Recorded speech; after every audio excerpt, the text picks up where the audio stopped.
Bonjour, Monsieur Charles Thériault n'a pas pu être présent. J'ai ici avec moi André Hortin qui va se joindre à la période de questions. Bonjour, Mesdames et Messieurs les ministres et députés. Merci d'avoir donné la parole à Écouvie, qui représente la voix des gens demeurant en région rurale. Mon nom est Francine Lévesque. Je suis le porte-parole aujourd'hui du groupe Écouvie. Notre présentation s'intitule « Protégeons la diversité de nos forêts ». Écovie est un groupe de citoyens du Restigouche-Ouest, dans le nord du Nouveau-Brunswick. Notre objectif principal est l'arrêt de l'épandage d'herbicides et promouvoir le changement dans la gestion des forêts au Nouveau-Brunswick. Selon nous, la façon dont les forêts sont gérées n'est aucunement durable et nous compromettons depuis plusieurs années l'avenir des générations futures. À notre avis, une nouvelle approche doit promouvoir la forêt durable et accroître la croissance économique. Écovie croit fermement qu'en protégeant la diversité, la diversité de nos forêts, nous agissons contre les changements climatiques puisque nous soutenons la flore, la faune, la santé humaine et réduisons les risques d'infestation et de feu. Notre expertise est notre connaissance du milieu puisque nous l'habitons depuis toujours. Nous avons des yeux pour voir ce qui se passe en forêt et des oreilles pour entendre la colère, la tristesse, l'inquiétude des gens du Nouveau-Brunswick. Les changements climatiques arrivent beaucoup plus rapidement que prévu et il faut agir vite. On assiste déjà à des tragédies un peu partout dans le monde. Pour n'en nommer que quelques-unes, les feux de forêt en Australie en 2020, les feux en Alberta en 2019, les inondations au Nouveau-Brunswick en 2018-2019, la neige au Texas en 2021, température extrême en avril au Nouveau-Brunswick en avril 2021, canicule en mai, canicule en juin, etc. Les changements climatiques affectent même la production de notre alimentation. Les périodes de sécheresse, les pluies diluviennes, tous dans les extrêmes, très difficile de faire un jardin. Aujourd'hui, nous ne sommes pas seuls à vous écrire puisque nous avons derrière nous le soutien de notre population. En 2015, 98,5% des gens rencontrés dans Kedgewick-Saint-Quentin ont signé la pétition pour l'arrêt de l'arrosage sur les terres publiques, terres Wabanaki non cédées et sous les lignes d'énergie Nouveau-Brunswick. Avec Stop Spraying New Brunswick, un total de plus de 35 000 signatures ont été recueillies à travers la province et apportées à l'Assemblée législative. La grande question est, notre forêt acadienne mixte au Nouveau-Brunswick, composée d'une diversité d'espèces, conifères et feuillus, a-t-elle besoin d'être arrosée de produits chimiques probables cancérigènes pour être rentable? Est-ce nécessaire et à l'avantage de tous les citoyens du Nouveau-Brunswick que nos forêts soient arrosées d'herbicides? Et maintenant, avec les changements climatiques, est-il toujours acceptable de couper à blanc nos forêts pour ensuite les planter d'une seule espèce d'arbre, les conifères, les arroser et ainsi détruire nos forêts diversifiées? Premièrement, voici certains faits. L'arbre ne capte pas tout au long de sa vie le CO2 avec la même intensité. Selon Evelyne Tifo, professeure adjointe au département des sciences du bois et de la forêt de l'Université Laval, et je cite, « Un jeune semis a peu de feuilles et d'aiguilles. Il ne fait donc pas beaucoup de photosynthèse. Peu à peu, il acquiert un feuillage plus fourni et se met à emmagasiner de plus en plus de carbone. » Fin de la citation. Donc, les jeunes plantations ne sont pas des vecteurs aussi importants que les forêts matures pour nous protéger contre les changements climatiques. Deuxièmement, comme l'explique le Conseil canadien des ministres des forêts dans son rapport intitulé « Vulnérabilité des arbres du Canada au changement climatique », et je cite, « Toutes les régions et tous les types forestiers sont menacés par les changements climatiques. Mais certains sont plus vulnérables que d'autres. Le réchauffement le plus important se produira dans le centre et le nord du Canada, des régions dominées par la forêt boréale, quand on parle de forêt boréale, on parle de forêt d'épinette. La forêt boréale de conifères est fort bien adaptée à un climat froid et connaîtra un réchauffement relativement plus important que d'autres endroits. L'activité accrue du feu, le dégel du pergélisol et l'inadaptation des arbres constituent d'importantes menaces pour les espèces nordiques comme l'épinette blanche et l'épinette noire. Fin de la citation. Donc, les épinettes que l'on plante partout au Nouveau-Brunswick est une espèce qui sera menacée par des températures plus chaudes. Il faut comprendre que la forêt est d'abord et avant tout un incubateur de vie. Elle abrite, elle nourrit, elle protège une multitude d'espèces vivantes, dont les êtres humains. La forêt publique doit servir au bien commun de tous.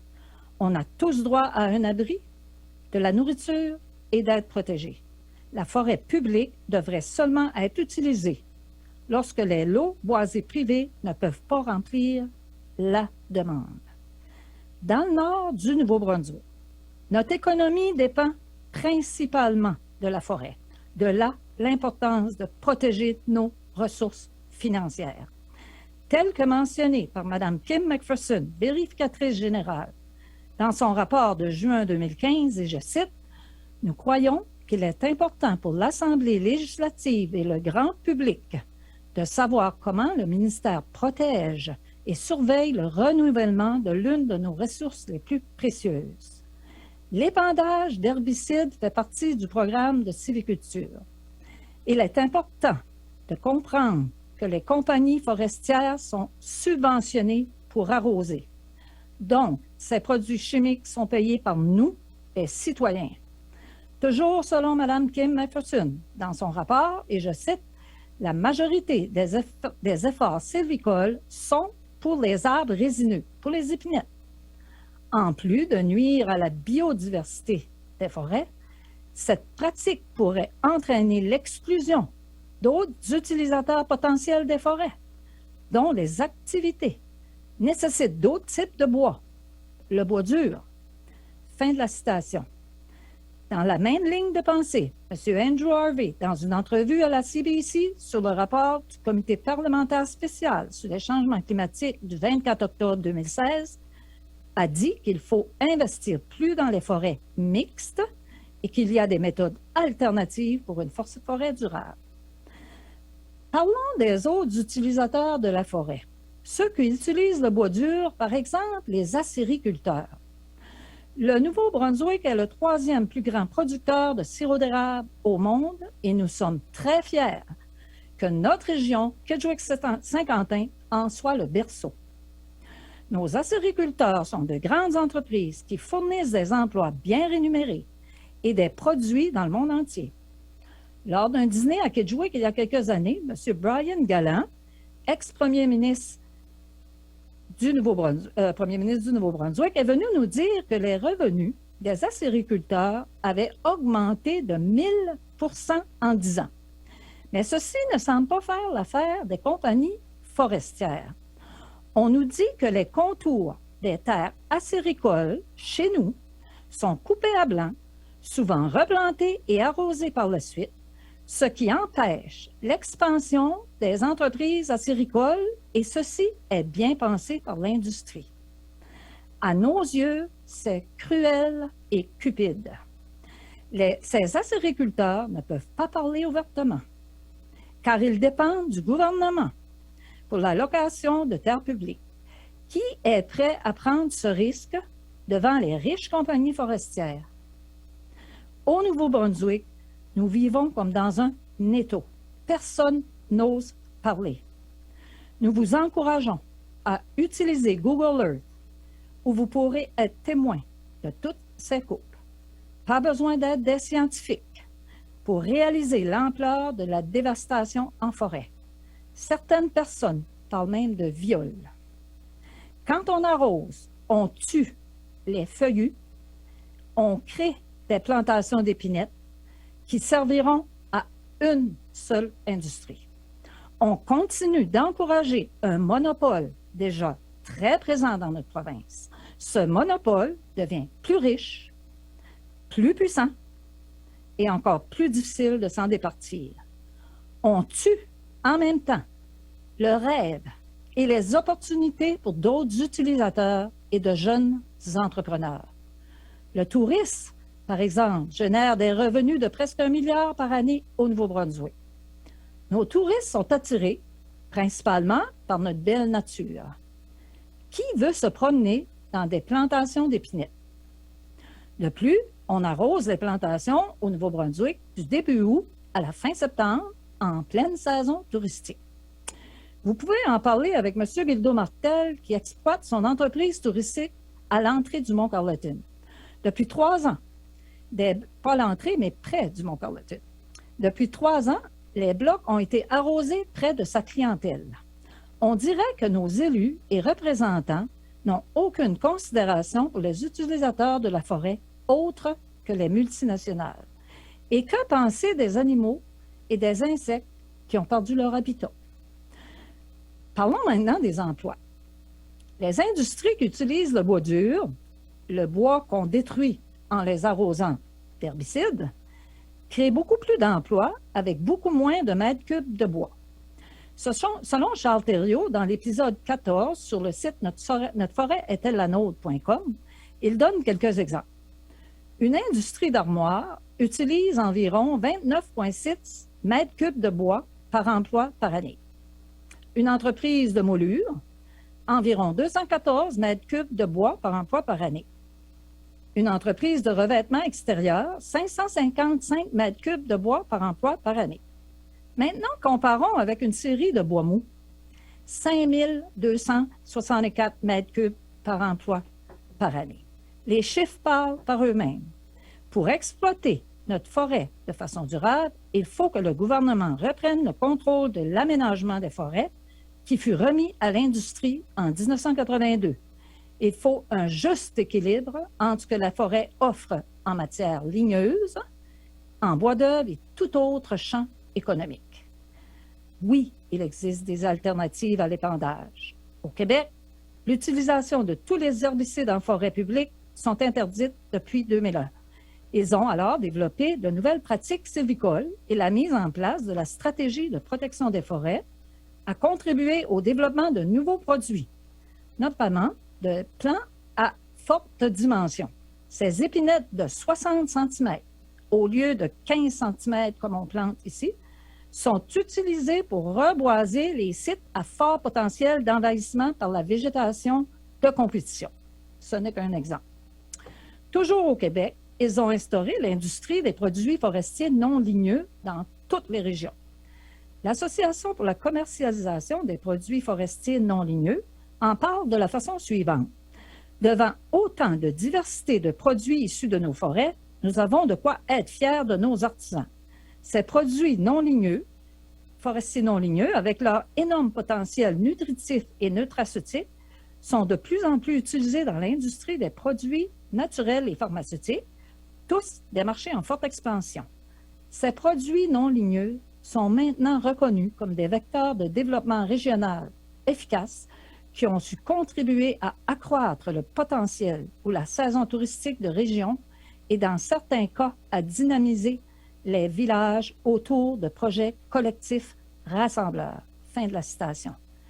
N'est-ce pas ce genre d'avenir qu'on aimerait voir dans nos communautés rurales au Nouveau-Brunswick? Selon nous, la diversité des forêts égale la diversité des emplois. La diversité des emplois égale la diversité économique. La diversité économique égale la stabilité économique. Plus nous aurons de variétés d'essences d'arbres, plus nous aurons des forêts en santé, plus nos générations futures seront en mesure de diversifier leurs activités économiques. De plus, une forêt mixte a une meilleure résistance aux infestations, exemple tordeuse d'épinette, et une meilleure barrière pour les feux. On sait maintenant ce que nous réservent les changements climatiques à ce niveau. Alors, pourquoi tuer la diversité de nos forêts en les arrosant d'herbicides? La première action à entreprendre immédiatement est de cesser de subventionner les herbicides en forêt. Nous refusons de payer pour notre propre poison. Il faut comprendre que le statu quo n'est plus une solution. Il faut s'adapter et apporter les changements nécessaires et sauver le peu qui reste avant qu'il ne soit trop tard. Et c'est à vous, seuls, députés et ministres, que revient cette responsabilité. À ce moment-ci, on aimerait rappeler aux députés libéraux qui siègent sur ce comité de l'engagement pris par leur ancien chef Kevin Vickers, et je cite, « Le Parti libéral éliminera l'épandage du glyphosate sur les terres de la Couronne sur une période de 4 ans. » Avant de terminer, je vous encourage fortement à faire les lectures suivantes. Whitewash, le livre Whitewash, The Story of a Weed Killer, Cancer and the Corruption of Science. Et pour les francophones, le Roundup face à ses juges de Marie-Monique Robin. Et je vous encourage à écouter l'émission Enquête qui fut enregistrée au Nouveau-Brunswick, l'émission du 21 novembre 2019 à Radio-Canada, intitulée La forêt désenchantée, avec Isabelle Richer et Marie-Maude Denis, traduite en anglais sous le titre de Disenchanted Forest. Ça se retrouve très facilement sur Internet. Merci de prendre en considération la voix du peuple, ceux qui vous ont élus. Puisqu'il semble nous rester quelques minutes, je crois, je pourrais ajouter certaines qualifications suite à l'écoute des présentations de ce matin qu'on a eu la chance de faire. Premièrement, il est plus approprié de parler d'herbicide que de glyphosate. C'est trop facile pour l'industrie de simplement changer l'herbicide et ou le nom, et nous voilà repartis à zéro. Deuxièmement, lors d'une conférence avec le docteur Thierry Vrain, dont vous avez reçu un courriel, je crois, il nous dit « Plus l'usage des herbicides augmente en agriculture et en foresterie, plus on augmente la dose quotidienne acceptable. » Il y a un monsieur un matin qui vous parlait de cette dose-là qui était de 0,2 mg par kilogramme. Fait que plus on augmente l'usage des herbicides, les pays augmentent la dose quotidienne acceptable. Il faut aussi comprendre que les humains, on absorbe le glyphosate à petite dose, mais à long terme. Fait qu'il faut penser qu'il ne faut pas juste penser à aujourd'hui, on a ingurgité du glyphosate, ça va être dans une semaine, ça va être parti, mais on en régurgite à tous les jours, que ce soit en foresterie ou dans l'alimentation. Aussi, j'aimerais vous parler, au mois d'avril 2015, l'Agence de réglementation de la lutte antiparasitaire, le LARLA ou le PMRA, ils ont décidé de continuer l'enregistrement de produits contenant le glyphosate. Dans une lettre qui a été envoyée par un groupe de citoyens qui était Eco-Justice, Wilderness Committee, Canadian Association of Physicians for the Environment, Équiterre, les Amis de la Terre, David Suzuki, ils se sont mis ensemble et ont écrit une lettre à Santé Canada pour leur dire que les 118 études qui ont été utilisées par l'Agence de réglementation de la lutte antiparasitaire pour évaluer les risques toxicologiques, il y en avait seulement 7 qui ont été publiées, donc qui n'ont pas été révisées par les pairs, et une seule de ces 7 études-là, dont les experts du Centre international de recherche sur le cancer ont jugé qu'ils pouvaient s'y fier. Ça se retrouve très facilement sur Internet. Aussi, vous avez ce qui est intéressant. Oui? Excuse me, the 20 minutes has passed. I didn't want to cut you off, but I had no way of telling you because of the virtual aspect of it. But we really appreciate your presentation. It was very informative. We thank you for that. You'll now have 40 minutes of questions from the members of the committee. Merci beaucoup. Bonjour, Madame Lévesque, Monsieur Rapin, merci pour votre présentation. Au début, première question, est-ce que les arrosages de glyphosate sont concentrés dans des régions spécifiques de l'Est gauche-ouest ou est-ce qu'ils répartis uniformément dans la région? OK. Si tu parles de coupe forestière, je dirais qu'il y en a partout parce que ça sort de partout. Mais la plus grande concentration de 2011 à 2017 a été faite à la sortie du Mont Carleton en s'en allant vers Saint-Quentin. C'est là qu'on retrouve nos plus grands érablières. C'est là que se trouvent la plupart des grands érablières de la région. Fait que c'est surtout dans cette région-là que ça se fait pour tout de suite. Mais tout de suite, on est en train de couper toute la région de Kedgewick, dans le fond, en haut des fourches, je dirais. Fait qu'après ça, bien, la prochaine étape, c'est la plantation et ça va être l'arrosage. Je peux vous dire, la quantité de bois qui sort, j'ai pas besoin d'être scientifique. Je vous invite à venir passer une journée chez nous. Vous allez voir. Il peut sortir, mon voisin a mis une caméra, puis il semblerait qu'il a calculé 167 camions. Moi, je vais prendre ma marche à tous les jours. Si j'en rencontre pas 5, je suis juste 15 minutes sur cette route-là. Après ça, je tombe sur une route où il n'y a pas de camionnage. C'est incroyable. Puis le petit bois, on appelle ça dans notre région des toothpicks. Moi, je dis, ils sont en train de couper le bois que pour mon petit-fils, qui devrait être son bois à lui, là, parce qu'il faut y en laisser à lui aussi. Ça fait que c'est pour ça qu'on ne peut pas négliger ça. Puis quand je parle de qu'est-ce qui se passe ici, c'est la même chose à Sussex, c'est la même chose dans Kent. Quand on se rend compte, le monde nous dit c'est la même chose partout. Merci beaucoup. Donc, quel est l'état de santé de la forêt en Restigouche ouest maintenant? L'état de santé? La santé physique des gens? Non, la santé de la forêt. Ou la santé de la forêt. On sait que notre taux de cancer dans la région est plus élevé que d'autres places, mais on ne touchera pas à ça parce que la santé, ça a l'air que c'est spécial. Mais au niveau de notre forêt, on peut voir, moi j'habite le bord du cours d'eau, on peut voir la fluctuation du cours d'eau aussitôt qu'il pleut. On a des inondations, puis aussitôt qu'on a une période sec un peu, il n'y a plus de circulation sur la rivière, on ne peut plus aller pêcher le saumon, les canaux s'accrochent partout. On vit ça. Moi, ça fait 30 ans que je suis dans le tourisme. Là, je suis à ma retraite, mais les 10 premières années, on ne vivait pas ça. C'était facile. Il n'y avait pas de problème. Puis tout d'un coup, hop, fluctuation du cours d'eau, sécheresse, inondations, des périodes que les inondations, à cause que nos coupes à blanc ne protègent pas le sol forestier, puis l'eau dévale à toute allure, on avait des gens qui étaient pris à risque sur la rivière. Il fallait faire l'évacuation dans des situations dangereuses. Donc, la santé de nos cours d'eau est directement affectée à cause que nos forêts ne font plus le rôle de régulateur de niveau d'eau. Merci. Est-ce qu'il est possible d'avoir un rôle pour les citoyens et citoyennes afin d'établir les buts pour la gestion de la forêt dans votre région?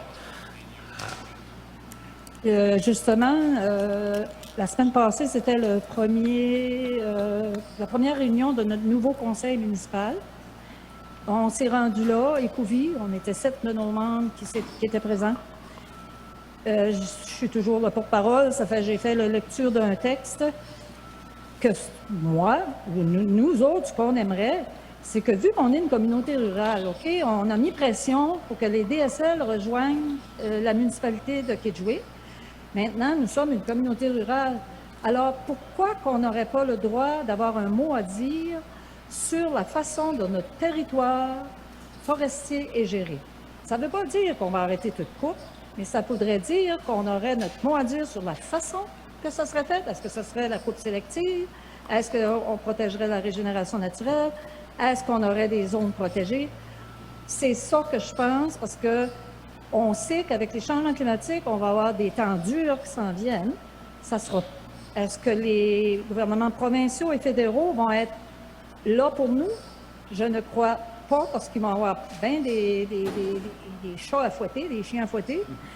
Ça fait que ça va être notre gouvernement municipal qui va avoir la responsabilité de s'occuper de nos besoins puis de travailler avec nous autres. Ça fait que je me dis, si on peut protéger ça aujourd'hui, c'est incroyable, juste dans la dernière semaine, les vents qu'on n'avait pas habituellement ici. On vit en bas d'une grosse côte, ça fait qu'il n'y avait pas de vent comme on a actuellement. C'est incroyable depuis le début de notre printemps et l'été que c'est un vent, c'est épouvantable, ça n'arrête pas.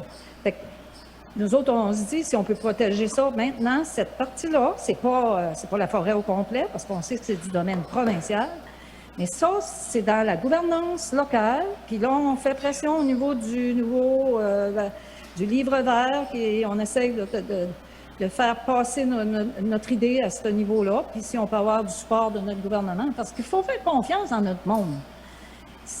L'industrie, c'est une personne, mais c'est qui fait virer les machines? C'est qui fait virer tout ça? C'est notre monde. Ça fait que ça ne veut pas dire qu'on n'est pas capable. On est capable. C'est juste qu'on veut ça fait différemment. Puis je comprends que l'industrie a toujours fait ça de même, puis qu'eux autres, ils ont fait de l'argent, puis c'est envoyé dans les paradis fiscaux. C'est fini, ça, on n'en veut pas. Nous autres, on veut garder notre argent ici pour faire avoir que chacun des membres de notre communauté ait sa part. Avez-vous regardé dans le passé un changement dans les populations des animaux, des faunes? La seule chose que je peux dire là-dessus, c'est qu'à un moment donné, c'est certain qu'on entend beaucoup, on voit moins d'oiseaux. Le chevreuil, il n'y a plus de chasse au chevreuil dans notre région depuis combien d'années? En tout cas, ça fait longtemps. Et il y a une chose, c'est qu'à un moment donné, il y a eu un hélicoptère qui a été mis en feu par des protestataires. On ne sait pas c'est qui. Il n'y a personne qui a jamais divulgué c'était qui. Je pense en 2009, à peu près. C'était au début du mouvement Arrêt de l'arrosage. C'était même pas nous autres qui étaient là, c'était d'autres personnes qui ont été arrosées directement, des planteurs d'arbres qui ont été arrosés. Il y avait eu un pamphlet qui avait sorti quelques semaines avant, qui n'était pas signé, qui faisait parler des gens, puis qu'il disait que l'arrosage, il n'avait pas de problème. Quelques semaines après, il y a eu cet hélicoptère-là qui a été mis en feu. Pendant 5 ans, on n'a pas arrosé dans la région de Saint-Jean-Baptiste parce que les arroseurs avaient peur, parce qu'ils avaient mis l'hélicoptère en feu. Selon Rod Cumberland, qui va venir vous parler plus tard, vous pourrez en parler, le cheptel de chevreuil, lui était responsable du cheptel de chevreuil à ce moment-là, et ça l'a vraiment, vraiment augmenté. C'est la seule chose que je peux vous dire au niveau de ça. On n'a plus de chasse au chevreuil depuis des années. Les gens hésitent de plus en plus à manger le foie d'orignal. Il faudrait que ça soit testé. Moi, j'ai su par un organisme qui disait qu'il n'y avait pas le droit de tester le foie des orignaux au Nouveau-Brunswick. Ça, c'est toutes des choses que vous autres, vous pourriez, comme membre de l'Assemblée législative, vous avez plus accès. Ça nous est dit par des associations, mais qui dit la vérité, moi, disons que je suis bénévole, je ne fais pas d'argent avec ça, je n'ai pas vraiment... Mais on nous dit qu'il y aurait eu... on ne teste pas le foie des orignaux au Nouveau-Brunswick. Si je vous encourage de l'envoyer en dehors de la province, si on veut avoir un test qui est légitime. D'accord. Merci beaucoup. C'est tout pour moi, Monsieur le Président.